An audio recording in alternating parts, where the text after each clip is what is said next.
শুরু করছি বাংলা বলছে। গোটা দেশ জুড়ে এসআইআর বিতর্কের মধ্যে বাংলায় এসআইআর এর তোড়জোড় যে শুরু হয়ে গেছে নির্বাচন কমিশনের তরফ থেকে, তার ইঙ্গিত বেশ কিছু দিন ধরেই পাওয়া যাচ্ছিল। আমরা বাংলা বলছে তো একাধিকবার এই নিয়ে আলোচনা করেছি। এইরকম আবহে কমপ্লায়েন্স রিপোর্টের আজকে ডেডলাইন ছিল, যদিও সিইও জানিয়েছেন যে আজকে রিপোর্ট জমা দেওয়া হচ্ছে না, দু একদিনের মধ্যে রিপোর্ট জমা দেওয়া হবে। আজই নির্বাচন কমিশনের সর্বদল বৈঠক ছিল এবং সেই বৈঠক শেষে বিভিন্ন রাজনৈতিক দল তারা তাদের বক্তব্য সংবাদ মাধ্যমের সামনে যেমনটা রাখলেন। প্রথমে সেদিকে একটু নজর দিই।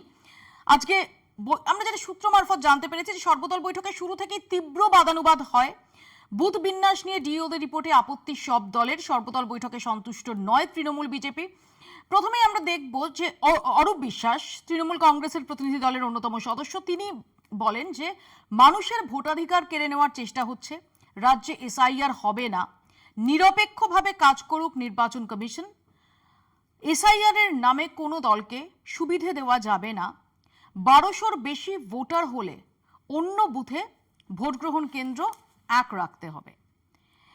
বিজেপির পক্ষ থেকে শিশির বাজোরিয়া তিনি বলেন যে বিভিন্ন জেলায় 40% অস্থায়ী কর্মী বিএলও, অস্থায়ী বিএলওদের বিষয়টি জাতীয় নির্বাচন কমিশনে জানাবেন। এসআইআর হলে 2026-এ বাংলায় তৃণমূলের বিদায়, এমনটাই জানান শিশির বাজোরিয়া। অরূপ বিশ্বাস এবং শিশির বাজোরিয়ার বক্তব্য শুরুতেই শোনাবো। মানুষের ভোটাধিকার কেড়ে নেওয়ার একটা প্রচেষ্টা চলছে, সেটা কখনো এসআইআর নাম করে, কখনো কোনো পলিটিক্যালে বিভিন্ন নিয়ম কানুন করে। এর বিরুদ্ধে আমরা আমাদের বক্তব্য আজকে জানিয়েছি। পশ্চিমবঙ্গে এসআইআর হবে না, এসআইআর এর নাম করে কোনো রাজনৈতিক দলকে সুবিধা করে দেওয়া যাবে না। আমরা যখন সিইও অফিস থেকে একটা লিঙ্ক পেলাম 24টা জেলার যে পুরো ডিটেল দিয়ে, নতুন বুথ হবে কি হবে সব, অবাক লাগলো যখন মিটিং মিনিটস দেখলাম। 24 জেলায় রেকর্ড করেছে 24 ডিও সাহেবরা, কি কোনো পার্টি কোনো প্রতিবাদ করেনি, আমাদের প্রস্তাব সর্বসম্মতিতে গ্রহণ করলো। এটা কি সম্ভব? 24 জেলা, তার মানে এই 24 জেলার ডিও মানে ডিএম এর উপর থেকে ইনস্ট্রাকশন দ্যাট এইভাবে তোমরা মিটিং রেকর্ড করবে। সিপিআইএম এর তরফ থেকে যেটা বলা হলো যে অসত্য রিপোর্ট জমা দিয়েছেন জেলা শাসকরা, বিরোধীদের কথা শোনা হয়নি, পক্ষপাত দুষ্ট আচরণ, অভিযোগ জানানো সত্ত্বেও ভোটারদের নাম বাদ দেওয়া হচ্ছে না, সেগুলো গোপন করছেন জেলা শাসকরা। আগামী 8ই সেপ্টেম্বর পর্যন্ত রাজনৈতিক দলগুলি আবারও বুথ নিয়ে প্রস্তাব জমা দিতে পারবে। সিইওর কাছে অ্যাকশন টেকেন রিপোর্ট চেয়েছে সিপিআইএম। এক একটি বুথে 70 থেকে 75 জন মৃত, স্থানান্তরিত বা ভুয়ো ভোটার, এমনটাই দাবি সিপিআইএম এর। শাসক দলের কথা মতো ভোটার তালিকা তৈরি হয়, অভিযোগ সিপিআইএম এর। তাদের অভিযোগ বিএলওরা শাসক দলের হয়ে কাজ করছেন, বলেন শ্রমিক লাহিড়ী।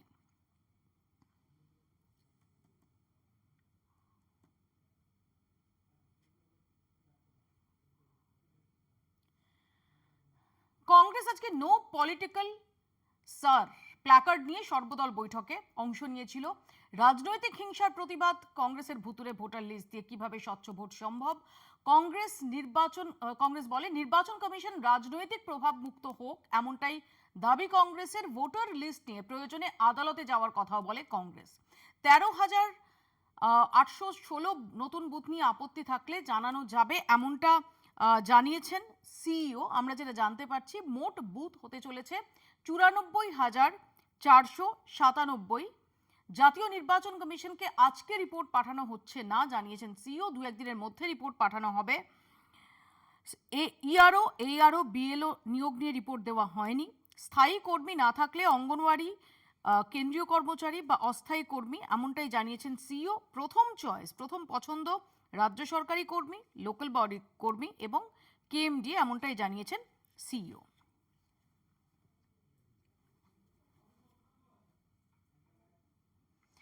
আমাদের প্রতিনিধি সত্য সুন্দর ভট্টাচার্য রয়েছেন এই মুহূর্তে সিইওর অফিস থেকে। আমি একদম সংক্ষেপে চুম্বকে আজকের যে সর্বদল বৈঠক এবং তারপর সিইও সূত্রে কি জানা গেছে একদম তোমার কাছে চুম্বকে জেনে নেওয়ার চেষ্টা করব। সত্য, দেখো, আজকে সর্বদল বৈঠকে মূলত বুথের যে বিন্যাস, সেই বুথের বিন্যাস নিয়েই আলোচনা হয়েছে এবং সেখানে সর্বদল বৈঠকে কিন্তু রীতিমতো উত্তেজনা তৈরি হয়েছিল রাজনৈতিক দলের প্রতিনিধিদের সঙ্গে। তার কারণটা ছিল এসআইআর এর প্রসঙ্গ উত্থাপন করেছিল বিজেপির প্রতিনিধি দল এবং সর্বতভাবে তার বিরুদ্ধে সরব হয়েছিল তৃণমূল কংগ্রেস এবং সিপিএম এর যারা প্রতিনিধি ছিলেন তারা। কেননা আজকে মূল ইস্যু ছিল বুথের বিন্যাস নিয়ে আলোচনা। সেক্ষেত্রে বুথের বিন্যাস নিয়ে সরাসরি কিন্তু ডিইওদের দিকে অভিযোগের আঙুল তুলেছেন রাজনৈতিক দলের প্রতিনিধিরা। তারা জানাচ্ছেন যে ডিইওরা যে রিপোর্ট জমা দিয়েছে সিইও দপ্তরে, অর্থাৎ জেলা শাসকরা তারা জমা দিয়েছেন যে ঐক্যমত্যের ভিত্তিতে এই রিপোর্ট পাঠানো হয়েছে, কিন্তু আদতেই কিন্তু সেই ঐক্যমত্য রাজনৈতিক দলগুলির ঐক্যমত্যের ভিত্তিতে সেই রিপোর্ট পাঠানো হয়নি। সেই রিপোর্টে যথেষ্ট অসঙ্গতি রয়েছে। বুথের বিন্যাস নিয়ে যে রিপোর্ট পাঠানো হয়েছে ডিইওদের তরফে তা নিয়ে কিন্তু আপত্তি জানানো হয়েছে। এমনকি বিরোধী রাজনৈতিক দল তারা কিন্তু সরাসরি ডিইওদেরকে শোকজ করারও দাবি জানিয়েছেন সিইওর কাছে। সেক্ষেত্রে আগামী 8ই সেপ্টেম্বর পর্যন্ত একটি নির্দিষ্ট সময়সীমা দেওয়া হয়েছে। তার মধ্যে রাজনৈতিক দলগুলি এই বুথের বিন্যাস নিয়ে নিজেদের দাবি এবং যে আপত্তি রয়েছে সেগুলো লিখিতভাবে কমিশনে জমা দেবেন। সিইও দপ্তর একেবারে পয়েন্ট টু পয়েন্ট সেই সমস্ত দাবি আপত্তি ডিইওদের কাছে পাঠাবে এবং তারপরে বিধানসভা ভিত্তিক এবং পার্ট ভিত্তিক সেই সমস্ত অভিযোগের বা সেই সমস্ত দাবি বা আপত্তির নিষ্পত্তি করা হবে বলে জানিয়েছেন সিইও। সত্য সুন্দর, আমি খুব সংক্ষেপে তোমার কাছে জানার চেষ্টা করব যে আজকে এই সর্বদল বৈঠকের পর যখন বিভিন্ন রাজনৈতিক দলের প্রতিনিধিরা তারা সাংবাদিকদের মুখোমুখি হচ্ছিলেন, অরূপ বিশ্বাস শাসক দলের প্রতিনিধি দলের অন্যতম সদস্য, রাজ্যের গুরুত্বপূর্ণ মন্ত্রী, তিনি সিইওর দফতরে দাঁড়িয়ে বললেন যে এসআইআর এ রাজ্যে কোনোভাবেই হবে না। এই প্রসঙ্গে কি সিইওর কোনো প্রতিক্রিয়া পাওয়া গেছে? দেখো, এসআইআর এর বিষয়টি যেহেতু দেশ জুড়ে লাগু হওয়ার বা সেই প্রক্রিয়া শুরু হবে এবং গোটা বিষয়টি জাতীয় নির্বাচন কমিশনের যে গাইডলাইন রয়েছে সেই অনুযায়ী হবে। সিইও যেটা জানাচ্ছেন যে সিইও দপ্তর শুধুমাত্র তাদের যে গাইডলাইন অর্থাৎ ইসিআই এর গাইডলাইনকে শুধুমাত্র তারা ইমপ্লিমেন্ট করতে পারে। সেক্ষেত্রে তাদের নিজস্ব কোনো ক্ষমতা নেই। ইসিআই যেটা মনে করছে জাতীয় নির্বাচন কমিশন সেক্ষেত্রে এসআইআর এর যে প্রস্তুতি শুরু করার কথা জানিয়েছে সেই মোতাবেকই তারা সমস্ত রকম প্রস্তুতি। সত্য সুন্দর, ধন্যবাদ। সত্য সুন্দর ভট্টাচার্য আমাদের সঙ্গে এতক্ষণ টেলিফোন লাইনে ছিলেন। আমাদের সঙ্গে রয়েছেন তৃণমূল কংগ্রেসের পক্ষ থেকে প্রদীপ্ত মুখার্জি, বিজেপির পক্ষ থেকে অঙ্কন দত্ত, কংগ্রেসের পক্ষ থেকে অশোক ভট্টাচার্য এবং কিছুক্ষণের মধ্যেই সিপিআইএম এর পক্ষ থেকে শামীম আহমেদ আমাদের সঙ্গে এসে যোগ দেবেন। আমি প্রথমে আসি অঙ্কনের কাছেই, কারণ আজকে আমরা দেখলাম যে আজকে যে সর্বদল বৈঠক ছিল সেখান থেকে বেরিয়ে অরূপ বিশ্বাস তৃণমূল কংগ্রেসের প্রতিনিধি, তিনি দর্থহীন ভাষায় বলে দিলেন যে এ রাজ্যে এসআইআর হবে না। মানে তাতে কি বলার আছে? অরূপ বিশ্বাস কে বলার যে এসআইআর হবে না? আর অরূপ বিশ্বাসের বলার মধ্যে মানে এসআইআর হবে না উনি বলে দিলে বা ঘোষণা করে দিলেই যে এসআইআর হবে না, এটারই বা কি মানে রয়েছে? বলতেই পারে তৃণমূল কংগ্রেস, বলতেই পারে প্রথম দিন থেকেই তারা বলছে একজনও কারুর আমরা ভোটার লিস্ট থেকে নাম বাতিল হতে দেব না, এসআইআর করতে দেব না, কিন্তু আদতেও কি তাই? মানে তৃণমূল কংগ্রেসের কি হাতে রয়েছে না অরূপ বিশ্বাসের হাতে রয়েছে এসআইআর হওয়া না হওয়া? এটা তো কেন্দ্রীয় নির্বাচন কমিশন ঠিক করবেন। ওনারা তো শুধুই গেছিলেন। পলিটিক্যাল রেটরিক প্রদীপ্ত। এবং নির্বাচন কমিশন অবশ্যই ঠিক করবে এবং সেটা সাংবিধানিক সংস্থা, কিন্তু সমস্যা হয় সাংবিধানিক সংস্থা যখন কোনো একটা রাজনৈতিক দলের ভাইয়ের মতন কাজ করে, যে ভাই বিপদে পড়েছে ভাইকে উদ্ধার করতে হবে, সেইটা হয়ে যায় চিন্তা এবং সেটা গণতন্ত্রের কাছে বড় বিপজ্জনক হচ্ছে। দিদি, একটা নির্বাচিত সরকার চলছে, যে নির্বাচিত সরকার নাকি একটা ভুয়ো ভোটার তালিকার মাধ্যমে নির্বাচিত হয়েছে, তাহলে তো সব থেকে বড় পরিণতি হচ্ছে ভাই তুমি হয় এফআইআর করো যে ভুয়ো ভোটারের মাধ্যমে আমি নির্বাচিত হয়েছি, অথবা ভাই তুমি গণতান্ত্রিক ভাবে পদত্যাগ করে আবার নির্বাচন করো এসআইআর করে।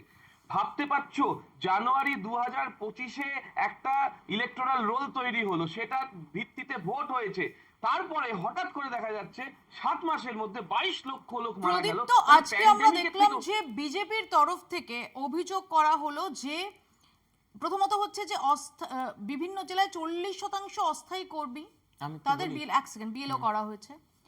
2 হচ্ছে ডিওরা ফলস রিপোর্ট জমা দিয়েছেন, এমনটা অভিযোগ করেছে বিজেপি। সিপিআইএম তারাও বলছে যে অসত্য রিপোর্ট জমা দিয়েছেন জেলা শাসকরা, বিরোধীদের কথা শোনা হয়নি, অভিযোগ সত্ত্বেও ভোটারদের নাম বাদ দেওয়া হচ্ছে না, সেগুলো গোপন করছেন জেলা শাসকরা। না, তাহলে তো জেলা শাসকদের নিয়ন্ত্রণ করার ক্ষমতা কেন্দ্রীয় নির্বাচন কমিশনের রয়েছে, যেটা তুমি সিপিআইএম বলছে যে এক একটি বুথে 70 থেকে 75 জন মৃত, স্থানান্তরিত বা ভুয়ো ভোটার। অর্থাৎ এটা করতে গেলে যে প্রক্রিয়াটা, সেটার জন্যই তো এসআইআর এর কথা বলছে কেন্দ্র। নির্বাচন কমিশন। দিদি, তার মানে কি সিপিএম বলছে এসআইআরটা করা দরকার? আমি তো সেটা বুঝতে পারছি না। মানে সিপিএম কি সেই নিজেদের শূন্য তুমি তো করে দিয়ে CPIM প্রতিনিধি রাগ নও, হয়ে আজকে গেল? দাঁড়াও। আমার অনেক কটা কথা শুনলাম হ্যাঁ, তো, আসবো হ্যাঁ। আসবো। আমার বক্তব্য হচ্ছে সিপিএম নিশ্চয়ই এসআইআর এর কথা বলছে না। সিপিএম কিছু প্রবলেমের কথা বলেছে, যে প্রবলেমগুলো সময়ের সঙ্গে সঙ্গে সলভ করার একটা জায়গা হতে পারে। আমার বক্তব্য খুব সাদামাটা, যে 4টে অপসারণ বা তাদের সাসপেন্ড করা বা তাদের নিয়ে বিভিন্ন ব্যাপার নিয়ে একদম নির্বাচন কমিশনের তরফ থেকে ডেকে পাঠানো হয়েছিল আধিকারিককে, এবং তার ভিত্তিতে একটা সিদ্ধান্ত, যে ফলে নির্বাচন কমিশনের হাতে সেই শক্তিটা আছে।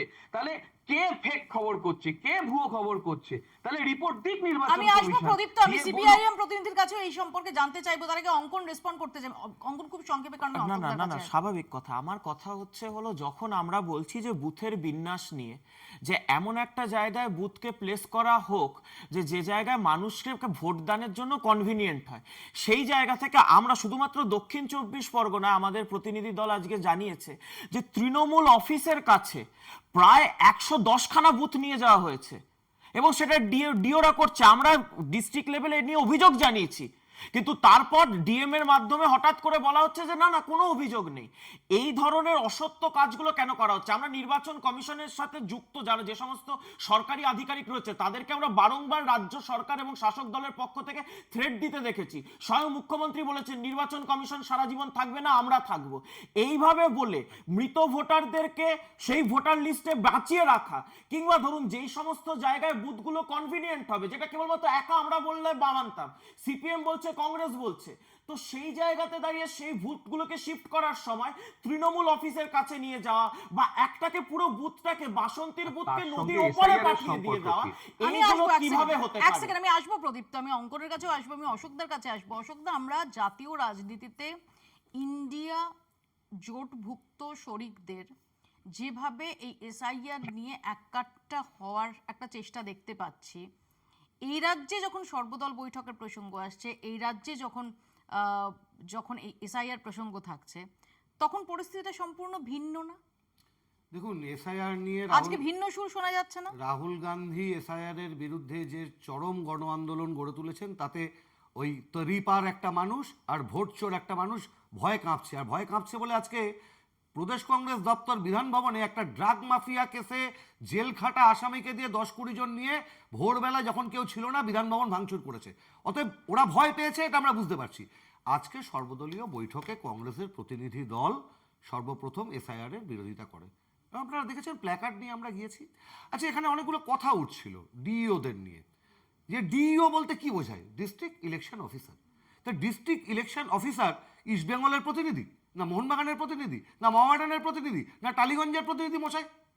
ডিইও তো নির্বাচন কমিশনের অধীনে। এই কথাটাই তো আমি বলছি। যদি ডিইওরা কিছু ভুল কাজ করে, যেটা এখানে বিজেপি প্রতিনিধি বলছিল, বুথ নাকি তৃণমূল পার্টি অফিসের সামনে চলে গেছে, আরে ভাই, সেটা দেখার দায়িত্ব কার? নির্বাচন কমিশনের। আবার বলছি, ঠুঁটো জগন্নাথ, কার্যত ঠুঁটো জগন্নাথ হয়ে বসে আছে নির্বাচন কমিশন। আজকে একটা অদ্ভুত কথা হয়েছে। আমরা সেন্সিটিভ বুথ জানি, টু সেন্সিটিভ বুথ জানি, ভায়োলেন্ট বুথ জানি, সব এই নামগুলো আমরা জানি যারা নির্বাচনের সাথে যুক্ত। আপনি এতদিন ধরে সাংবাদিকতা করেছেন, জানেন বিজেপির প্রতিনিধি আজকে সর্বদলীয় বৈঠকে বলেছে কমিউনাল বুথ। কমিউনাল রাজনীতি করতে করতে এদের মাথাটা এত খারাপ হয়ে গেছে। কমিউনাল বুথ মানেটা কি? কমিউনাল বুথ, আমি এতদিন রাজনীতি করে প্রথম শুনলাম কমিউনাল বুথ। কোন বুথ কমিউনাল বুথ হতে পারে? অঙ্কন, হ্যাঁ, খুব ভাইটাল প্রশ্ন। হ্যাঁ, কমিউনাল বুথ তো হতেই পারে। হ্যাঁ, হতেই পারে কমিউনাল বুথ। সে আবার কি? কমিউনাল বুথ আমরা একা বলেছি। মানে ভাই, একটু বাংলায় বলো না, বাংলায় বলে বুঝি। না না না, তোমরা তো তার একটু definition যদি কি? সহজ বাংলায় বলো। প্রথম আমি বলিনি, আমি চীনা ভাষা বুঝি না। তো তোমরা কোনো ভাষা আমি বোঝো না, চীনা ভাষা তোমরা বুঝি ইতালি না, ভাষা মুশকিল, বলবো, ইতালি বাংলায় ভাষা বলবো। বলবো, ইতালি ভাষা। আমি বাংলায় ইতালি- বলতে বলছি। মুসলিনি যে ভাষা আরে বাংলাকে এত অপছন্দ, বাংলায় বুঝিয়ে বলো তো কমিউনাল বুথ মানে কি? কমিউনাল বুথ আমরা একা বলেছিলাম। আজকের আজকে বলা হয়েছে তো তেলেঙ্গানা নির্বাচনের আগে। আরে ভাই, হচ্ছে বাংলা নিয়ে ফেললেই সারা বুঝছি। ভারতবর্ষ ঘুরছো। ও বাবা, ভাই, এটা বলো তো কথাটা। তোমরা তো জাতীয় দল বসাই, একটু শোনো। Communal booth. আচ্ছা, রেবন্ত রেড্ডি প্রথম কমিউনাল বুথ বলে 36টা বুথ যখন ট্রান্সফার হয়েছিল, তখন কোনো আপত্তি নেই। কোথায় বলেছিল, কবে বলেছিল বলো তো? হোয়াটসঅ্যাপ ইউনিভার্সিটি কথা ছাড়ো। না না, এটা তোমাদের হোয়াটসঅ্যাপ আছে। ইউনিভার্সিটি কথা হোয়াটসঅ্যাপ ছাড়ো। ইউনিভার্সিটি তোমাদের আছে। এটা ড্রাগ মাফিয়াকে দিয়ে বিহার ভবন ভাঙচুর করতে পাঠিয়েছো আজ। কিসে? লজ্জা কে করা পাঠিয়েছে? উচিত। কে পাঠিয়েছে? Drug mafia. কে পাঠিয়েছে? কে পাঠিয়ে? বিজেপি। কে বলেছে? মানে আপনাকে কি আপনি তাহলে? কিভাবে জানেন? কে? মানে কি? আপনারা বিজেপির আপনারা পতাকা নিয়ে বলছে? প্রধানমন্ত্রীকে অপমান করবেন আর বিজেপি চুপ করে শুনবে? কে? আপনার ভোট চোর। আরে কে ভোট চোর? ভোট চোর রাহুল গান্ধী, ভোট চোর রাহুল গান্ধী, ভোট চোর রাহুল গান্ধী।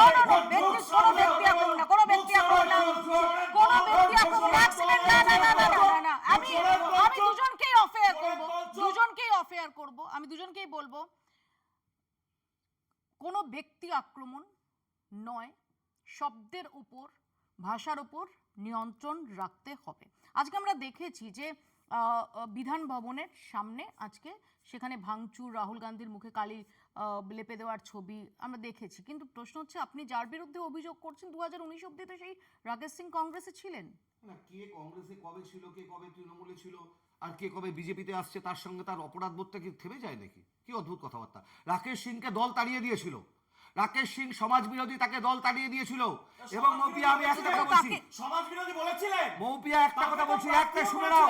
তোমাদের কালচারের প্রচারে এসেছিল, রাহুল গান্ধী প্রচারে এসেছিল তার জন্য। অ্যাক্সিডেন্টাল প্রাইম আজকে মিনিস্টার অনেক বাবা এত বড় বড় কথা বলছে, ক্ষমা চান, যে শব্দ প্রয়োগ করেছেন প্রধানমন্ত্রীর জন্য ক্ষমা চান। আবার বলছি ভোট চোর মোদি, না প্লিজ এই না, এই কথা ভোট চোর বলা মোদি, কথা বলা যাবে না, ভোট চোর মোদি, না, এই কথা বলা যাবে না, এই কথা বলবো না,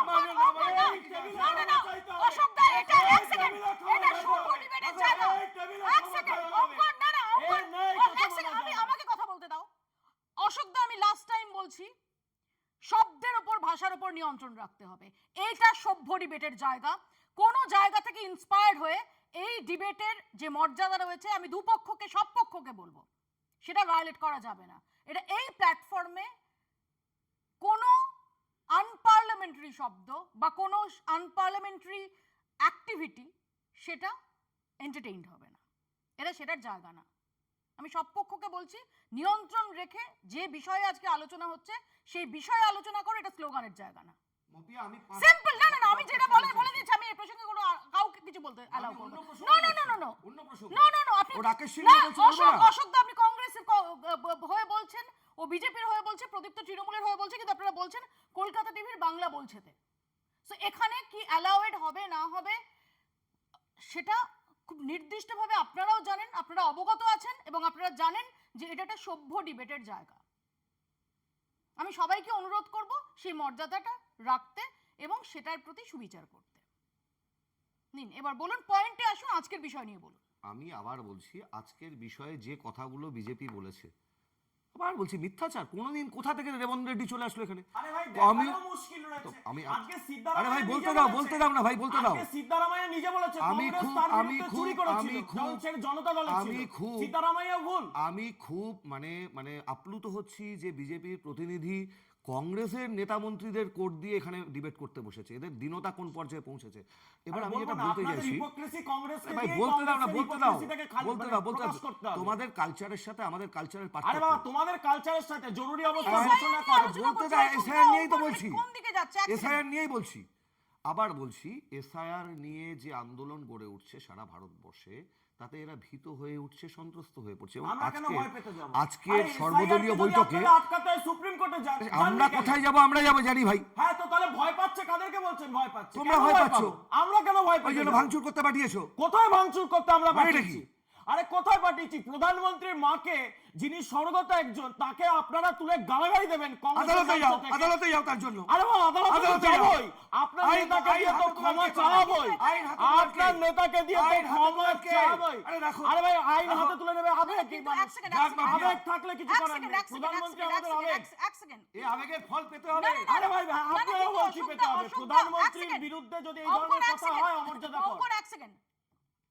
কিন্তু অশোকদা, আপনি মনে করেন না যে কারো সম্পর্কে যদি কোনো ডেরোগেটরি কথা বলা হয়, সেটা নিয়ে ভর্ৎসনা এবং তিরস্কার সমস্ত দলের দেখানো উচিত? আপনাকে তো এই কথাটাই এতক্ষণ ধরে বলার চেষ্টা করছিলাম আমি। বলতে দিচ্ছে না অঙ্কন এখানে, এখানেও মনে করছে বিজেপির পার্টি অফিস। আমি বলতে চাইছি, কে বলেছেন অপশব্দ প্রয়োগ? কে করেছেন? রাহুল গান্ধী, হুএভার, তেজস্বী যাদব। হুএভার। আপনি ডিফেন্ড করছেন কেন? কে ডিফেন্ড করেছে? একবার একবার ডিফেন্ড ডিফেন্ড আপনি তো করেছে। এখনো বলেন কোর্টে যাও। আমি বললাম আপনি যদি আপনি- তোমার আপনি এই রাহুল কথাটা গান্ধীর বললেন না বিরুদ্ধে কেন? কোনো অভিযোগ থাকে তো কোর্টে যাও। আপনি এই কথাটা বললেন না কেন? কোর্টে যাও। যেই এটা বলে থাকুক না কেন, ঠিক যে করেন। বলেছে, যে এই কথাটা বলেছে, ওই সভা মঞ্চে দাঁড়িয়ে নয়, ওইখানে দাঁড়িয়ে স্লোগান তুলে বলেছে, পরবর্তীকালে জানা গেছে, আজকে প্রকাশিত হয়েছে মৌপিয়া, আমাকে যদি অ্যালাউ করেন আপনি, আমি দেখাতে পারি, সে বিজেপির সদস্য। না, এটাই ঢুকিয়ে মিথ্যাচার, দিয়েছে। এইটাই আবার বলছি, দেখিয়ে দিতে মিথ্যাচার। পারি আমি। যাকে দেখিয়ে নিয়ে দিতে বলা পারি। হয়েছে, আমি দেখাতে পারি। মধ্যপ্রদেশের যে ব্যক্তিকে দেখাতে নিয়ে পারি। বলা হয়েছে, আরে ভাই, সে দেখাতে এফআইআরও পারি। করেছে। আমি সবাইকে এবং একটু কি বলো? কংগ্রেস এবং বেসিক সবাইকে হোমওয়ার্কটা বলো। করে আসতে বলবো, সবাইকে আমি একটু বেসিক হোমওয়ার্কটা করে আসতে বলবো। এক সেকেন্ড। না, আমি আজকের প্রসঙ্গে আসছি। প্রদীপ্ত, আমি যে প্রসঙ্গটা শুরুতেই বলেছিলাম যে অনেকগুলো সিরিয়াস অভিযোগ আসছে বিভিন্ন রাজনৈতিক দলের তরফ থেকে, যাদের মধ্যে তোমাদের জাতীয় স্তরের জোট সঙ্গীরাও রয়েছেন। তারা বলছেন যে জেলা শাসকরা অসত্য রিপোর্ট জমা দিয়েছেন। দিদি, আমি ইতিমধ্যেই তোমাকে বলেছি যে বিশেষ উদাহরণ দিয়েও দেখেছি, যেটা এখনো 1 মাসও হয়নি সেই উদাহরণের, যে ইলেকশন কমিশনের হাতে নির্দিষ্ট ক্ষমতা রয়েছে। সংবিধানের 324 নম্বর ধারা ইলেকশন কমিশনকে সম্পূর্ণভাবে ক্ষমতা দেওয়া হয়েছে যে একটা ফ্রি অ্যান্ড ফেয়ার ইলেকশন করার জন্য, এবং তার জন্য যদি ভোটারের কার্ডের সংশোধন করতে হয়, ভোটার তালিকার সংশোধন করতে হয়, সেটাও তারা করতে পারে। এই ফ্রি অ্যান্ড ফেয়ার এই শব্দ দুটোকে কিন্তু আমরা গুরুত্ব দিচ্ছি, এবং একই সঙ্গে 326 নম্বর ধারায় যদি দেখা যায়, সেখানেও বলা হয়েছে যে একজন 18 বছর ভারতীয় ভোট দেওয়ার অধিকারী। তাহলে যে ভারতীয়রা ভোট দিয়ে জাহাজ প্রতিমন্ত্রীকে নির্বাচিত করেছেন, শিক্ষা প্রতিমন্ত্রীকে নির্বাচিত করেছেন আমাদের প্রধানমন্ত্রীকে, তারা within a short span of time illegal হয়ে গেল। তাই যদি হয়, তাহলে ইললিগাল প্রধানমন্ত্রী, ইললিগাল স্বরাষ্ট্র প্রতিমন্ত্রী বা আমাদের সমস্ত সাংসদ, তাহলে তারা সামগ্রিকভাবে একটা নিয়মানুগ রাষ্ট্রপতি শাসন জারি করার কথা তো পশ্চিমবঙ্গে বলে, তারা ভারতের আমি আসবো রাষ্ট্রপতি এই শাসন প্রসঙ্গে জারি আলোচনা। করে। একটা ছোট্ট বিরতি আমাকে তার আগে নিতেই হবে। ছোট্ট একটা বিরতির পর ফিরছি, দেখতে থাকুন বাংলা বলছে। ফিরলাম বিরতির পর। আলোচনায় ফেরার আগে একবার চোখ রাখি যে কিভাবে এই মুহূর্তে রাজ্য রাজনীতিতে এই গোটা এসআইআর বিতর্ক সেটা কোথায় দাঁড়িয়ে রয়েছে। ভোটার তালিকায় গড়মিলে শাস্তির খাঁড়া, গাফিলতি হলে জেল ও জরিমানার আশঙ্কা।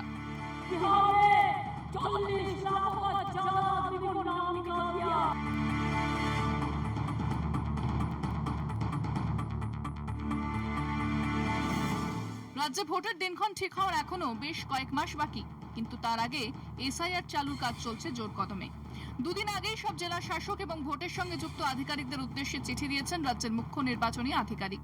চিঠিতে তিনি স্পষ্ট জানিয়ে দিয়েছেন, ভোটার তালিকায় গড়মিল হলেই নামতে পারে শাস্তির খাঁড়া, হতে পারে জেল, এমনকি জরিমানা। ইআরও বা এইআরওরা কোনো অবস্থাতেই তাদের কাজ অন্য কাউকে দিয়ে করাতে পারবেন না। কোনো ডেটা এন্ট্রি অপারেটরদের লগইন আইডি বা পাসওয়ার্ডও দিতে পারবেন না। এ ধরনের কাজ করে এর আগে 4 জন আধিকারিক সাসপেন্ডও হয়েছে। জেনে রাখো, যতই চক্রান্ত করো। ভোটের বেশ কয়েক মাস আগে কমিশনের এহেন পদক্ষেপে ক্ষুব্ধ মুখ্যমন্ত্রী। গতকালই তৃণমূল ছাত্র পরিষদের অনুষ্ঠানে তিনি বলেন, কমিশন যাবে আসবে, কিন্তু সরকার থাকবে। বিডিওদের ভয় দেখাচ্ছে, এসডিওদের ভয় দেখাচ্ছে, ডিএমদের ভয় দেখাচ্ছে, পুলিশকে ভয় দেখাচ্ছে, বলছে চাকরি খেয়ে নেবো, নয় জেলে পুড়ে দেবো। আমি বলি, ইলেকশন কমিশন আসে আর যায়, তারপরে কিন্তু রাজ্য সরকার থাকে। ইলেকশন কমিশনের আয়ু ইলেকশন চলাকালীন 3 মাস। পরিকল্পিতভাবে কুৎসা একই সুরে দিল্লিকে হুঁশিয়ারি দিয়ে রেখেছেন তৃণমূলের সর্বভারতীয় সাধারণ সম্পাদক অভিষেক বন্দ্যোপাধ্যায়। যারা এসআইআর করে আমাদের মৌলিক অধিকার কেড়ে নিতে চাইছে, তাদের বিরুদ্ধে ছাত্র যুব রাস্তায় নামবে না। যারা আমার ভোটের অধিকার আমার কেড়ে নিতে চাইছে, তাদেরকে বাংলা আগামী 26 সালে যোগ্য জবাব দেবে না। আগে মানুষ সরকার বাঁচতো, আর আজ সরকার মানুষ অর্থাৎ ভোটার বাঁচছে। এর বিরুদ্ধে বাংলা লড়বে কি লড়বে না, সবাই হাত তুলে বলুন। মুখ্য নির্বাচনী আধিকারিকের চিঠি নিয়ে সোচ্চার হন মহুয়া মৈত্র। কমিশন রাজ্যের আধিকারিকদের শাসাচ্ছে বলে অভিযোগ করেন তিনি। এই পরিস্থিতিতেই আজ বিকেলে মুখ্য নির্বাচনী আধিকারিকের দপ্তরে সর্বদল বৈঠক হয়। প্রত্যেক দলই সেখানে তাদের নিজেদের অবস্থান তুলে ধরে। কলকাতা টিভি। প্রদীপ্তর কাছে আসি। প্রদীপ্ত, আমরা দেখেছি কালকে মহুয়া মৈত্র 27 তারিখের যে চিঠি, যেটা বিভিন্ন যে বিএলও, ডিও, ইআরও তাদের যে পাঠানো হয়েছে, সেইটা প্রসঙ্গ তুলে তৃণমূল কংগ্রেস অভিযোগ করছে, মহুয়া মৈত্র অভিযোগ করছে যে আসলে ভয় দেখানো হচ্ছে, ধমকানো হচ্ছে ইত্যাদি। গতকাল মমতা বন্দ্যোপাধ্যায় বলেছেন যে কমিশন আসবে যাবে, কিন্তু রাজ্য সরকার থাকবে। অভিষেক বন্দ্যোপাধ্যায় তিনি বলছেন যে এসআইআর করতে চাইলে ছাত্র যুবরা কি পথে নামবে না? কেন এরকম একটা রিজিড স্টান্স কেন? দেখো দিদি, এটা বারবারই বলছি, আমার পূর্বতন কথার মধ্যেও আমি বারংবার বলেছি যে আমাদের বক্তব্য ভ্যালিড ভোটার নিয়ে নয়। আমরা ভ্যালিড ভোটারদের সঙ্গে সবসময় আছি। আমাদের বক্তব্য যে প্রক্রিয়াটার মধ্যে দিয়ে হচ্ছে, যেভাবে বিহারে হয়েছে, এবং একই সঙ্গে তুমি যদি একটা ক্রোনোলজি সৃষ্টি করো, বাগদা থেকে শুরু করে রানাঘাট হয়ে বা ওইসব অঞ্চলে যেখানে মূলত মতুয়ারা আছে, তুমি ইতিমধ্যে দেখেছো ঠাকুর বাড়িতে মারপিটও শুরু হয়ে গেছে। অভিযোগ আসছে টাকা দিয়ে বা যারা মতুয়া আছেন তাদেরকে একটা বিশেষ কার্ড দেওয়া হচ্ছে। অর্থাৎ এইগুলোকে যদি তুমি জুড়িয়ে নাও, মানে একটার সঙ্গে জড়িয়ে নাও, তাহলে দেখতে পাবে যে ঘুরিয়ে এনআরসি করা এবং এমন একটা চক্রান্ত চলছে মানুষকে ভয় পাইয়ে, ওই আপকি বার যদি 30 পার না হয়, এই উত্তর পূর্বাঞ্চলে যদি ঢুকতে না পারে, তাহলে 200 পার তো হয়নি, পরবর্তীকালে ভারতে টিকে থাকা মুশকিল হবে। অর্থাৎ কোথাও গিয়ে একটা জটিল প্রক্রিয়ার মধ্যে দিয়ে ফেলে মানুষকে দেখানোর চেষ্টা করছে আমি পারি ভারতীয় হিসেবে তোমাকে রেখে দিতে। 14 থেকে 19 এই সময়কাল 14,000-এর বেশি মানুষকে এরা ভারতীয় নাগরিকত্ব দিয়েছে, এবং সেটা বাংলাদেশ থেকে এসছে। তার মধ্যে রয়েছে অন্য রাজ্যে মানে মুসলিম ভোটার, এই যে কমিউনাল ফমিউনাল বলছিল না, এইটাকে মেলাও হচ্ছে এসআইআর এর সঙ্গে। আসামের ডি ভোটারকে মেলাও, তারপরে মেলাও হচ্ছে তাদের যে বিভিন্ন জায়গায় রেখে দেওয়া। এই সবটা জটিল একটা আবর্ত, এবং সেই জটিল আবর্তে মানুষের যে গণতান্ত্রিক অধিকার, যেটা মানুষ প্রয়োগ করা শুরু করেছে বিজেপির বিরুদ্ধে গত 5 থেকে 7 মাসে। আমরা যে গত উপনির্বাচনগুলো 12টা উপনির্বাচন আমরা কম বেশি জিতেছি, এবং সেই 12টা উপনির্বাচনে আমাদের ভোটের পার্সেন্টেজ বেড়েছে। প্রত্যেকটায় অবৈধ বা যারা মারা গেছেন বা যারা নেই তাদের নাম বাদ গেছে, সেইখানেও কিন্তু আমরা জিতেছি। সেখানে কিন্তু আমরা কোনো বাক বিতণ্ডা করিনি দিদি। এবং তোমার মনে থাকবে ফেব্রুয়ারি মাসে মমতা বন্দ্যোপাধ্যায় নিজে বলেছিলেন যে কিভাবে অন্যান্য রাজ্যের ভোটারদের এখানে ঢোকানো হচ্ছে। কিন্তু তারপরে এই রিজিড যেটাকে বলছো তুমি, তার মূল কারণ হচ্ছে মানুষের গণতান্ত্রিক অধিকারকে আমি খণ্ডন উত্তর নেব করে, অঙ্কনের তাদেরকে অঙ্কন। ভয় দেখিয়ে। না দেখুন, আমরা তো প্রথম থেকে বলিনি, মানে ভারতীয় জনতা পার্টিকে আপনি কখনো পশ্চিমবঙ্গে বলতে দেখেননি যে ভোটার তালিকায় একদম মানে অনুপ্রবেশকারী ভরে রয়েছে, এই রয়েছে। এই নিয়ে সব থেকে বেশি যিনি সরব থাকতেন 90-এর দশক থেকে, তার নাম, সেই রাজনীতিবিদের নাম শ্রীমতী মমতা বন্দ্যোপাধ্যায়। তিনি প্রথম দিন থেকে বলতেন, মানে যখন এর আগে 2002-03 সালেও সংশোধন হচ্ছে, এসআইআর হচ্ছে, 28 লক্ষ নাম বাদ যাচ্ছে, তার যার মধ্যে প্রায় 9 লক্ষ তখনকার দিনে বাংলাদেশি। তো মুখ্যমন্ত্রী বলেছিলেন, আমি চাইলে এখানে বাইটটাও শুনিয়ে দিতে পারি, যে বাংলাদেশের ভোটার আর ভারতবর্ষের ভোটার মিলেমিশে পশ্চিমবঙ্গের ভোটার তালিকায় একাকার হয়ে গেছে। তো মুখ্যমন্ত্রী তখনকার বিরোধী দলনেত্রী যে কথাগুলো বলেছিলেন, এই যে একটু আগে প্রদীপ্তদা একটা পয়েন্ট তুললেন না, আচ্ছা ভোটার তালিকায় যদি এরকম মানে ভুয়ো ভোটার থাকে, তাহলে সবাই ইস্তফা দিয়ে দিক, রাষ্ট্রপতি শাসন জারি হয়ে যাক। মুখ্যমন্ত্রী মমতা বন্দ্যোপাধ্যায় বিরোধী নেত্রী থাকাকালীন যে এতবার এত অভিযোগ করেছিলেন, ভোটার তালিকায় গরমিল রয়েছে, ভোটার তালিকায় বাংলাদেশি রয়েছে, মুখ্যমন্ত্রী বা তার দল, তাদের সাংসদরা, তাদের বিধায়করা কখনো ইস্তফা দিয়েছিলেন? এই একই ইলেকটোরাল রোলে 21 সালে জিতে এসেছেন মুখ্যমন্ত্রী মমতা বন্দ্যোপাধ্যায় কি বলবেন যে বেশ এটা মানে গরমিল আছে, তো আমি প্রথম ভারতবর্ষের মধ্যে ইস্তফা দিলাম, আমি প্রথম মুখ্যমন্ত্রী হিসেবে ডিসলভ করে দিলাম, করো এখানে সংশোধন। উনি তো এখন অভিযোগ করেছিলেন ফেব্রুয়ারি মাসে, যে অভিযোগের কথা প্রদীপ্তদা বলছেন, যে হ্যাঁ তাহলে অন্যান্য রাজ্যের লোক যদি থাকে তাহলে এখানে আপত্তিটা কোথায়? বাদ গেলে নাম, আর কারুর তো বাদ যাবে না। সাদরাডি ভোটার হিসেবে দুবার ভোট দিয়েছিল কি দেয়নি আমি জানতে চাই। সাদরাডির ভোটারটা কেন থাকবে আমাদের ভোটার লিস্টে? অশোকদা, এই রাজ্যের শাসক দল যারা আপনাদের জোট সঙ্গীও, তারা যে স্ট্রং অবস্থানটা নিচ্ছে এসআইআর নিয়ে, এই ক্ষেত্রে, এই রাজ্যের ক্ষেত্রে আপনারা কি সর্বতভাবে পাশে থাকছেন? আমরা যে কোনো রকমের ভোট চুরির বিরুদ্ধে, এ রাজ্যে হোক, মণিপুরে হোক, গুজরাটে হোক, বিহারে হোক, রাজস্থানে হোক, মধ্যপ্রদেশে হোক, তার বিরুদ্ধে আমাদের আন্দোলন। আমি একটু আগে বলছি ভাই, অঙ্কন একটু যদি ধৈর্য ধরে শোনো। ব্যাপারটা হচ্ছে, অঙ্কন এক্ষুনি বলছিল না যে আবেগের বহিঃপ্রকাশ আজকে প্রদেশ কংগ্রেস অফিসে ভাঙচুর, আমি ওই আলোচনায় যাচ্ছি না। কিন্তু ওই ভাঙচুর চালাতে চালাতে বিজেপি কর্মীরা রাকেশ সিংয়ের নেতৃত্বে কি স্লোগান দিয়েছে জানা আছে? এবং সেটা একবার দুবার ভুল করে নয়, কনস্ট্যান্ট দিয়ে যাচ্ছে, ভোট চুরি চলছে চলবে। কোথায় বলেছেন? দেখাবো, এই ভুল দেখাবো, কথাগুলো, এই ভুল দেখাবো, narrative দেখাবো, গুলো কেন চালান? এক্ষুনি দেখাবো, এই edited না, এক্ষুনি narrative দেখাবো। গুলো কেন কেন চালান? ভাই? কেন ভাই ভোট চুরির স্লোগান দেবে? আমাদেরকে সেটা জিততে রাকেশ সিং হয় না, না। আমি কি করে জানবো? আরে ভাই আমাদেরকে জিততে হয় না আরে বাবা, এভাবে। আমি বলিনি। কংগ্রেসকে জিততে হয়। রাকেশ সিং কংগ্রেসের বলেছে। অসহায়ত্বটা বুঝুন। এটা রাকেশ সিং কংগ্রেসের বলেছে, অসহায়ত্ব। মুশকিল। এখানে ভোট চুরি গোটা দেশে করছে, বলছে ভোট অথচ চুরি চলছে, চলবে। একটা ভোট অভিযোগ চোর, অফিসিয়ালি ভোট চোর। আপনারা করতে পারছেন না। ভোট চোর। কি অসহায়ত্ব? বলছে তো কেন ভুল রাহুল দিয়ে গান্ধী আছে, হয়তো। রাহুল গান্ধী তো মৃত স্লোগান বলে দিচ্ছ এক তোমরা, সেকেন্ড, আমার তো। অশোক দা এক সেকেন্ড, রাহুল গান্ধী তো মৃত বলে চিহ্নিত, এরকম ভোটারদের সঙ্গে মিট করেছে। যে মহিলাকে, যে একদম। সম্ভবত মহিলার নাম অনিতা দেবী, যে মহিলাকে নিয়ে বসিয়ে রেখে তিনি প্রেস কনফারেন্স করেছিলেন, 24 ঘন্টার মধ্যে তিনি বলছেন হ্যাঁ আমাকে কংগ্রেসের সরপঞ্চ মানে পঞ্চায়েত প্রধান নিয়ে গেছিলেন যে আমার ভোটার তালিকায় নাম নেই, এই দেখুন আমার ভোটার তালিকায় নাম আছে, আমি ভুল করেছি, কংগ্রেস আমাকে ভুল করে বুঝিয়ে গেছিল। আমি বলছি ইলেকশন কমিশনের এটা আজকের বুলেটিন, এখানে কংগ্রেসের কতজন বিএল এর কথা বলা রয়েছে, মানে তুমি কি ইলেকশন কমিশনের সেখানে প্রবক্তা? 17,000 17,500 আমি বলছি না। 17,500 বিএলএ না, না, একটা নির্বাচন অভিযোগ কমিশনের করেনি কেন? মুখপাত্র অঙ্কন। না না আমার কোনো মুখপাত্র তাই না, আমি শুধু প্রশ্ন অঙ্কন করছি, ব্যাপার তো। এই যে আপনারা আপনারা ন্যারেটিভ নির্বাচন করছেন, কমিশনের আপনারা বিরুদ্ধে কথা তোমাদের কি? বলুন না, তোমাদের কি? রাজনৈতিক ন্যারেটিভের তোমাদের কথা লোক বলুন। বলছে, আজকে কে? স্লোগান দিয়েছে। কেউ দেয়নি আমাদের আমি লোক। দেখিয়ে দিতে পারি। আরে ভাই তোমরা ওইভাবে ওই সারা এডিট করে বাংলা আগে দেখেছে। তো মিথ্যা কথা বললে সারা যে যে বাংলা নাকি দেখেছে, স্লোগান সারা দিয়েছিল বাংলা। সেও নাকি বিজেপির, এই সারা তো বাংলা দেখেছে। আরে ভাই আরে, সারা দুজনের বাংলা কাছে দেখেছে আছে। কিভাবে প্রধানমন্ত্রীর মাকে গালাগালি দেওয়া হচ্ছে।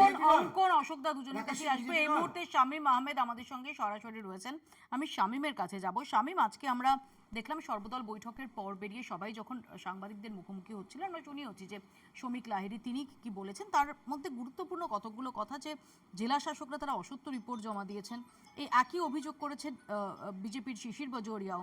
তিনি বলছেন বিরোধীদের কথা শোনা হয়নি, পক্ষপাতদুষ্ট আচরণ, অভিযোগ সত্ত্বেও ভোটারদের নাম বাদ দেওয়া হচ্ছে না, সেগুলো গোপন করছেন জেলা শাসকরা, এবং এক একটি বুথে 70-75 জন মৃত, স্থানান্তরিত বা ভুয়ো ভোটার, শাসক দলের কথা মতো ভোটার তালিকা তৈরি হয়। আমার এখানে প্রশ্ন যে জাতীয় রাজনীতিতে আমরা এই এসআইআর প্রশ্নে ইন্ডিয়া জোটভুক্ত দলগুলোকে যে অবস্থান নিতে দেখছি, এই রাজ্যের ক্ষেত্রে কি কোথাও ভিন্ন সুর এই ইন্ডিয়া জোটভুক্ত দলগুলিরই?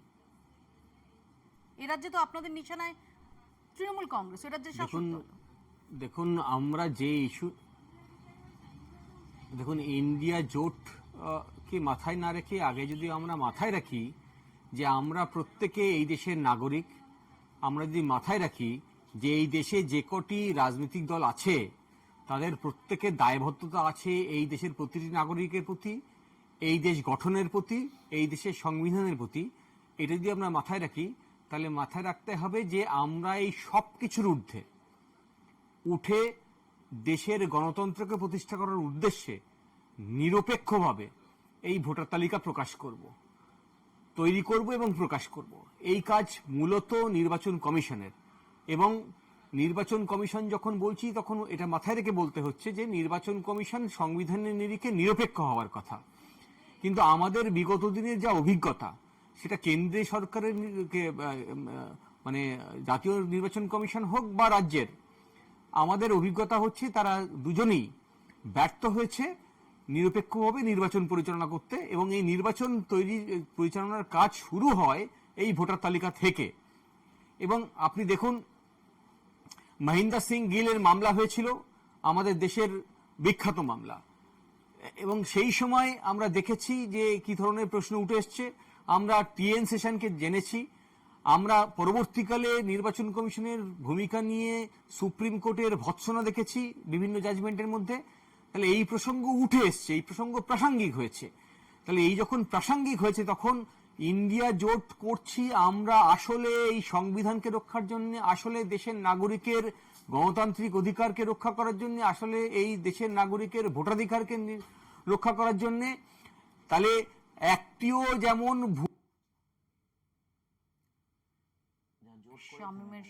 শামীমের সঙ্গে আমাদের যোগাযোগ বিচ্ছিন্ন হয়ে গেছে। আমি আচ্ছা শামীম প্লিজ বলুন, হচ্ছে আমাদের লক্ষ্য হওয়া উচিত।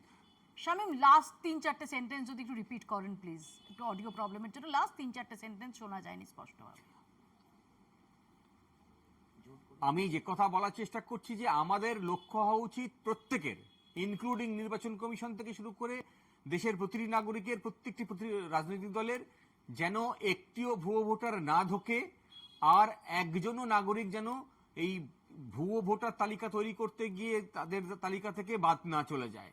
দেশের নাগরিকের প্রত্যেকের যেন ভোটাধিকার সুরক্ষিত হয়, আর একজনের জন্য ভুয়ো ভোটার না আমি এখানে প্রদীপ্তর কাছে আসবো এক সেকেন্ড। এইটা নিশ্চিত করার জন্য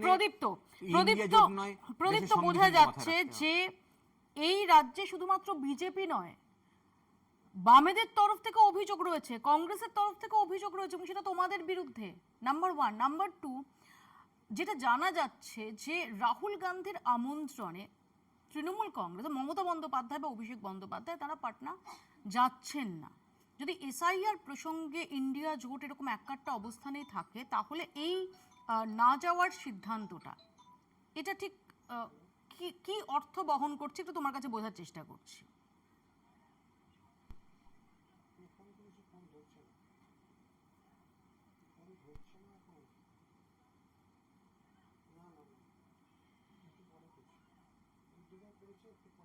প্রদীপ্ত, কি আমার কথা শুনতে পেলে? হ্যাঁ দিদি, আরেকবার কাইন্ডলি বলবে? এবারে তো শুনতে পেয়েছি।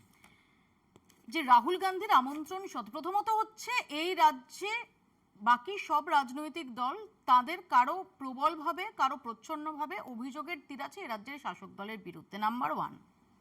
নাম্বার 2, যেভাবে এই এসআইআর ইস্যুতে ইন্ডিয়া জোটভুক্ত দলগুলো একটা এককাট্টা অবস্থান নেওয়ার চেষ্টা করছে, সেই প্রেক্ষাপটে দাঁড়িয়ে এসআইআর নিয়ে আমরা জানি যে এই মুহূর্তে বিহারে কি চলছে। রাহুল গান্ধীর আমন্ত্রণে তার কর্মসূচিতে যোগ দিতে না যাওয়ার সিদ্ধান্ত, মমতা বন্দ্যোপাধ্যায় অভিষেক বন্দ্যোপাধ্যায় যাচ্ছেন না, এমনটা যে জানা যাচ্ছে, এর কারণটা কি? এই দূরত্বটা রাখার এখনই এই দূরত্বের কারণ বা দূরত্ব নিয়ে কিছু আমাদের ভাবার নেই। আমরা একটা জায়গায় নিশ্চিত থাকো দিদি, তৃণমূলের মুখপাত্র হয়ে আমরা বলছি, এসআইআর ইস্যুতে ইন্ডিয়া জোট ঐক্যবদ্ধ এবং দারুণভাবে ঐক্যবদ্ধ। এবং আজকেও বিহারে বা বিধান ভবনে যেভাবে এই এসআইআর কে কেন্দ্র করে চলা বিতর্কে কংগ্রেসের উপর আক্রমণ হয়েছে, তাতেও আমরা তীব্র প্রতিবাদ করছি। কিন্তু আমাদের মূল উদ্দেশ্য হলো যে কোনো প্রক্রিয়ায় এই এসআইআর এর অনৈতিক প্রক্রিয়াটা সেটাকে বন্ধ করা, এবং এখানে কিন্তু আমরা ইন্ডিয়া জোট ঐক্যবদ্ধ, এখানে কোন রকম বিরোধিতার জায়গাটা নেই। তাহলে কেন, মানে তাহলে তো বিহারে, কারণ যেটা তোমরাই প্রথম থেকে বলে আসছো যে বিহার হচ্ছে বাহানা, বাংলা নিশানা, এই কথাটা তোমাদের। কেনর উত্তর আমরা সময়ের সঙ্গে সঙ্গে নিশ্চয়ই দিয়ে দেব, কিন্তু আমরা নিশ্চিত করে বলতে চাই, আবারও বলতে চাই, ইন্ডিয়া জোট পশ্চিমবঙ্গের তরফ থেকে এবং আমাদের মাননীয় মুখ্যমন্ত্রী তথা আমাদের দলনেত্রী অভিষেক বন্দ্যোপাধ্যায়, ওদিকে রাহুল গান্ধী, প্রত্যেকে এক ইস্যুতে ঐক্যবদ্ধ, এখানে কোনো বিভেদ নেই। অশোকদা, আমি তো জানি না মানে কে কাকে আমন্ত্রণ জানানো হয়েছে বা কে আমন্ত্রণে যাচ্ছে না, আমার কাছে সেই অবধি কোনো খবর নেই। কিন্তু এইটুকুন বলতে পারি, কিছুদিন আগেও আমরা দেখেছি সমস্ত দলের নেতারা একসাথে ছিলেন, এবং রাহুল গান্ধীর যে যাত্রা চলছে সেখানে কে নেই? তেজস্বী যাদব আছেন, স্ট্যালিন এসছেন, রেবন্ত রেড্ডি এসছেন, সিপিআইএমএল এর দীপঙ্কর বাবু ছিলেন, সিপিআইএম এর প্রতিনিধি ছিলেন, ঐক্যবদ্ধই তো সব রয়েছে। এখন কে কখন তৃণমূল কংগ্রেসের কথা বলুন। তৃণমূল কংগ্রেস, আপনি যাদের নাম করলেন রেবন্ত রেড্ডি, দীপঙ্কর ভট্টাচার্য, স্ট্যালিন, কেউ তো তৃণমূল কংগ্রেস নয়। তৃণমূল কেন যায়নি বা তৃণমূল কেন যেতে পারছে না, নিশ্চয়ই তাদের এ সম্পর্কে বক্তব্য রয়েছে। আমি তো তৃণমূলের মুখপাত্র নয়, আমার পক্ষে বলা সম্ভব নয়। কিন্তু এসআইআর এর বিরুদ্ধে আমরা এক এবং ঐক্যবদ্ধভাবে ইন্ডিয়া জোট লড়ছি, এটা আমি অত্যন্ত দায়িত্ব নিয়ে বলতে পারি। না, আমরা তো মানে এই জোটকে পশ্চিমবঙ্গের বুকে স্বাগত জানানোর জন্য অধীর আগ্রহে অপেক্ষা করছি, যে রাহুল গান্ধী, মমতা বন্দ্যোপাধ্যায়, মোহাম্মদ সেলিম এক মঞ্চে এসে বিজেপি বিরোধিতা করবেন। আমরা সেই অদ্ভুত দৃশ্যটা দেখার জন্য অপেক্ষায় রয়েছি, সারা বাংলার মানুষ। কারণ আমরাই তো কতবার শুনেছি প্রতিকুর রহমান মার খেতে খেতে বেঁচেছেন যে ভোট চুরি হচ্ছে ডায়মন্ড হারবারে, এইখানে প্রকাশ্যে বুথের সামনে দাঁড়িয়ে অসহায়ত্ব বোধ করেছেন। আমরা রাতের অন্ধকারে আমরা রাস্তায় বসে রাত 10টার সময় অধীর চৌধুরীকে পঞ্চায়েত নির্বাচনের সময় হাহাকার করতে দেখেছি যে এখানে ভোট লুট হয়ে যাচ্ছে, সব চুরি হয়ে যাচ্ছে। প্রকাশ্যে অদিত চৌধুরী বলছে 35 থেকে 40 লাখ ভোটার মমতা ব্যানার্জি ঢুকিয়ে রেখেছেন, মমতা ব্যানার্জি নাম করে।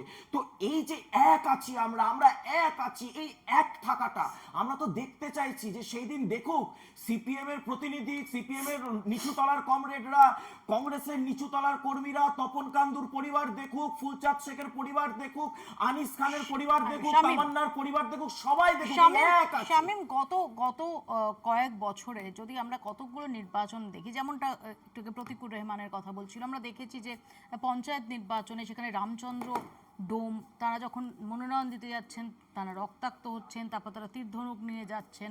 আমরা দেখেছি এমনকি নির্বাচন মাঝপথে দুপুরবেলা সিপিআইএম বা বামেরা তারা উইথড্র করে নেওয়ার কথা বলছেন। এইরকম একটা প্রেক্ষাপটে দাঁড়িয়ে সত্যি এসআইআর নিয়ে একজোট আন্দোলন বা একজোট একটা অবস্থান এই রাজ্যে, সেটার ব্যাপারে কতটা আশাবাদী আপনারা?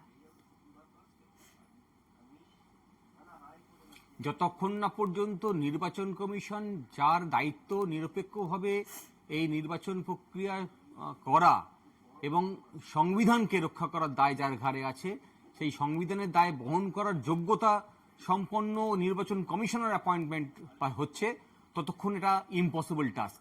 তবে জনগণ যদি সজাগ থাকে তাহলে কোনো একটা পর্যায়ে গিয়ে নির্বাচন কমিশন বাধ্য হবে, এটাও আমার বিশ্বাস। প্রদীপ্ত, না দিদি দেখো, ওই যে যত আশা করছে না, এই আশা হওয়াটা খুব স্বাভাবিক, কারণ যাদের চোর চোর চোর চোর বলে ভাগানোর চেষ্টা করেছিল তাদের দলে এনে বলছে বাবা বস বস বস, বিরোধী দলনেতা হওয়া, বিরোধী দলনেতা হওয়া। ফলে ওইসব পরিবারগুলোকে এরা কি বলবে, যেসব পরিবার নাকি শুভেন্দু অধিকারীর জন্য একটা মানে সবকিছু হারিয়ে ফেলেছে, তাদের পরিবারকে বিজেপি কি জবাব দিচ্ছে বিজেপি বলতে পারবে। আমরা আবারও বলছি, এই এসআইআর ইস্যু ভারতে মানুষের গণতান্ত্রিক অধিকার কারার যে ইস্যু, সেইটার বিরুদ্ধে ঐক্যবদ্ধভাবে সমস্ত দল এক জায়গায় রয়েছে। বাকি রাজ্য ভেদে যাদের যা নিয়ম আছে তারা তাদের মতন করতেই পারে। অশোকদা, রাহুল গান্ধী এখন আর কেবল কংগ্রেসের নেতা তো নেই, জনগণের নেতা হয়েছেন। ভারতবর্ষের কোটি কোটি নিপীড়িত, শোষিত, অত্যাচারিত যে মানুষ, তাদের মুখ হয়ে উঠেছেন রাহুল গান্ধী। রাহুল গান্ধীর এই গণ আন্দোলন, কার্যত গণ আন্দোলন, এই গণ আন্দোলনে ওরা ভীত সন্ত্রস্ত হয়ে পড়েছে। আবার বলছি, আর কত হারাবো আপনাদের? 100টায় 95টা ইলেকশন বলতে হারিয়েছি। দাও অঙ্কন, বলতে দাও, আর কত অঙ্কন হারাবো? বলতে দাও, এনার এই ভীত না, বলতে দাও, ভয় পাচ্ছি বলতে না। দাও। আমি একটা কথা বলছি। আচ্ছা, আমরা তো বা অঙ্কনরাও বলে, আমরাও বলি, এ রাজ্যে মমতা ব্যানার্জি সরকারের বিরুদ্ধে অনেক কথা বলি। আচ্ছা, মমতা আপনি ব্যানার্জি বলেন, আপনারা বলেন। আরে ভাই রাখো তো রে ভাই, রাহুল তোমার গান্ধী রাজনৈতিক বয়স, রাহুল গান্ধী, আরে ভাই আমার বয়স সেটা অল্প। ডিফারেন্ট, সেটা এটা ডিফারেন্ট। অল্প বয়স এখানে ছিল। আমরা কারো বার্থ সার্টিফিকেট দেখতে আসি। প্লিজ, আমি একটা কথা না না না, পয়েন্টে আলোচনা, পয়েন্টে মমতা আলোচনা। ব্যানার্জির বিরোধিতা করেন পয়েন্টে রাহুল আলোচনা। গান্ধী। আমি যেটা বলতে চাইছি, মমতা ব্যানার্জি একের পর এক নির্বাচনে জয়লাভ করেন। তার মানে কি সমস্তটা জাস্টিফাই হয়ে যায়? গান্ধী জাস্টিফাই হয়ে যায়? তার মানে কি পার্ক স্ট্রিট জাস্টিফাই হয়ে যায়? তার মানে কি এটা একটু রাহুল গান্ধীকে বলতে বলুন না। আরে ভাই রাখো না, এটা রাহুল গান্ধীকে বলতে রাখো, বলুন রাখো। না। রাহুল গান্ধী চুপ কেন? রাহুল গান্ধী দাও, যে গণ আন্দোলন বলতে গড়ে দাও। তুলছেন, সেই গণ আন্দোলনে আবার বলছি আরএসএস, বিজেপি ভীত সন্ত্রস্ত হয়ে পড়েছে এইসব এবং কথা ভয়ঙ্কর ভাবে ছাড়ুন। সন্ত্রস্ত হয়ে পড়েছে। ছাড়ুন এইসব বোকা এবং বোকা একটা কথা বলছি, এই গণ আন্দোলন পশ্চিমবঙ্গে একটা কথা কোথায়? বলছি, একটা কিন্তু কথা actually যে বলছি, সেফোলজিস্ট সিএসডিএস এর যিনি গুরুত্বপূর্ণ পদাধিকারী, লোকনীতির কো ডিরেক্টর সঞ্জয় কুমার, যিনি একটা সোশ্যাল মিডিয়া পোস্ট করেছিলেন মহারাষ্ট্রের ডেটা দিয়ে, তিনি তারপর সেটা উইথড্র করেছেন, বলেছেন যে ডেটা সিএসডিএস এর ডেটা টিম, এবং তার জন্য শোকজ করা হয়েছে সিএসডিএস কেই। দেখুন তিনি বলেছেন যে এটা ডেটা টিমের অ্যানালিসিসের সমস্যা। কাকে কিভাবে শোকজ করা হয়েছে, কি না করা হয়েছে, তার থেকে বড় কথা গ্রাউন্ড রিপোর্ট কি। একটা হোল্ডিংয়ে 197 জন, একটা হোল্ডিংয়ে 87 জন, একটা হোল্ডিংয়ে দেখা যাচ্ছে 140 জন মানুষ থাকতে পারেন। এইটুকুন ঘরে, এই ঘরের মাপটা কত হবে? এই ঘরে কতজন থাকতে পারেন? এই পুরো একদম আমার কথা নয়, সংবাদ মাধ্যম গিয়ে রিপোর্ট নিয়ে আসছে। আমি অন্য কোনো সংবাদ মাধ্যমের নাম আপনার এখানে বসে নিতে চাই না, আপনি নিজেও জানেন। আমাদের বক্তব্যের জায়গাটা এটা, এই নিয়ে কেন আমরা তো নির্বাচন কমিশনের যে দ্বিচারিতা তার বিরুদ্ধে কথা বলছি। আমরা নির্বাচন কমিশন কার্যত ঠুঁটো জগন্নাথ হয়ে গেছে 2014 থেকে, তার বিরুদ্ধে কথা বলছি। বিজেপির গায়ে লাগছে কেন? এবং আমি অবাক হয়ে যাচ্ছি, নির্বাচন কমিশনের মুখপাত্র হয়ে যাচ্ছে বিজেপির মুখপাত্ররা এখানে এসে। এইখানে বোঝা যাচ্ছে ডাল মে কুছ কালা হয়।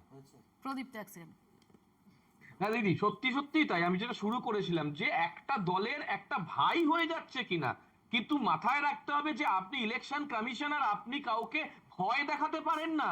কে ভারতীয়, কে কোন কতটা ভারতীয় এটা দেখার আপনার কাজ নয়। আপনার কাজ স্বচ্ছ নিরপেক্ষ ভোট হোক এবং তার জন্য আপনার যা প্রক্রিয়া করার করুন। কিন্তু কোথাও গিয়ে আপনি তো বিজেপির এজেন্ডাটাকে সাকসেস করার জন্য নেমে পড়েছেন। কিভাবে ঘুরিয়ে এনআরসিটা করতে হয় সেটা না মারার চেষ্টা করছেন। তাহলে 22 লক্ষ লোক 7 মাসে মারা গেল, এ তো প্যান্ডেমিকের থেকে ভয়ানক। তাহলে আপনি তার ব্যাপারে কি করছেন? আপনি বলুন ওদেরকে পদত্যাগ করতে। শামীম, খুব সংক্ষেপে।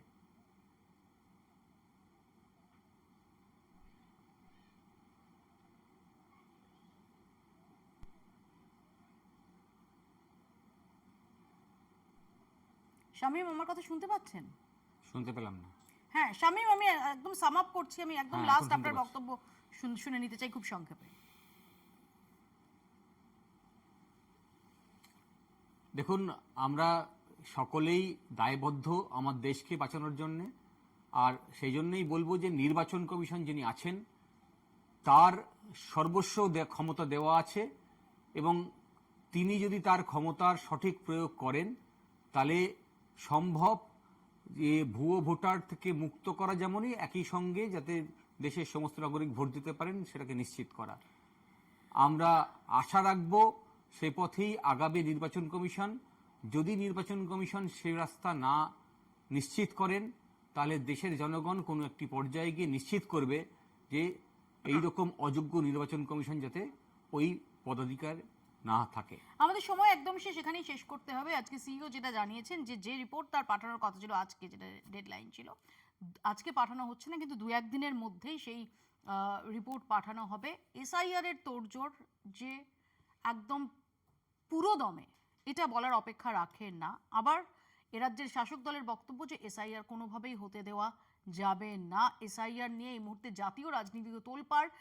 শেষ পর্যন্ত এসআইআর ইয়েস স্যার না নো স্যার, সেদিকে আমাদের নজর থাকবে। আপাতত বাংলা বলছে এখানেই শেষ করছি। দেখতে থাকুন কলকাতা টিভি।